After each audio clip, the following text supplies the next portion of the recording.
Bonjour!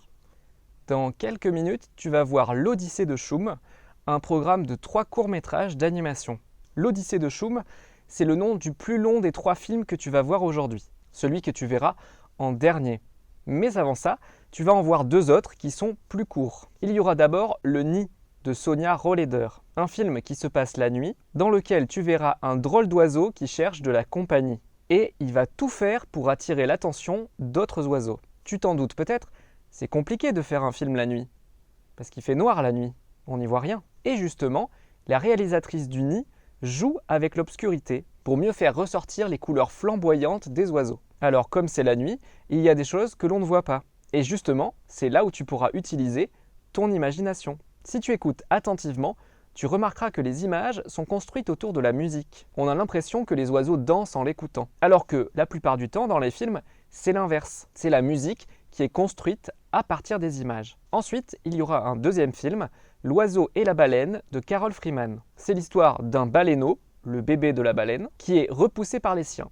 Il va remonter à la surface de l'eau et rencontrer un oiseau dans une cage qui flotte sur l'océan. Tu te souviens peut-être, les dernières fois, je t'ai parlé des différentes techniques des films d'animation. Les principales sont l'image de synthèse, celle qui est faite par ordinateur. Il y a le dessin animé, qui est fait sur du papier ou sur une tablette à plat, ou l'animation en volume, avec des marionnettes en pâte à modeler ou en papier mâché. Mais L'oiseau et la baleine utilisent une technique encore différente, une technique très rare, que l'on ne retrouve quasiment jamais.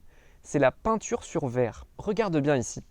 C'est un grand plateau de verre avec au-dessus un appareil photo. L'appareil prend une photo, puis on rajoute un petit élément, on reprend une photo, et ainsi de suite. Pour ce film de 7 minutes, il aura fallu le travail de 7 personnes pendant 14 mois, pour un total de 4300 photos différentes. Donc 4300 tableaux peints. Tu te rends compte? C'est énorme. Et enfin, en troisième, tu verras le court-métrage qui donne son nom au programme, L'Odyssée de Choum. C'est l'histoire de Choum, une petite chouette qui vient de naître, lorsqu'une tempête la pousse hors de son nid. Elle fait rouler le deuxième œuf, avec son frère à l'intérieur, pour aller trouver un abri. Et après avoir traversé la forêt, Choum va perdre l'œuf et rencontrer 2 petits humains. Comme dans les 2 premiers courts-métrages, la première partie de l'Odyssée de Choum est muette. Ça veut dire que les personnages ne parlent pas. Des films d'animation muets, où les personnages ne parlent pas, tu en connais peut-être déjà. Il y a par exemple Wall-E.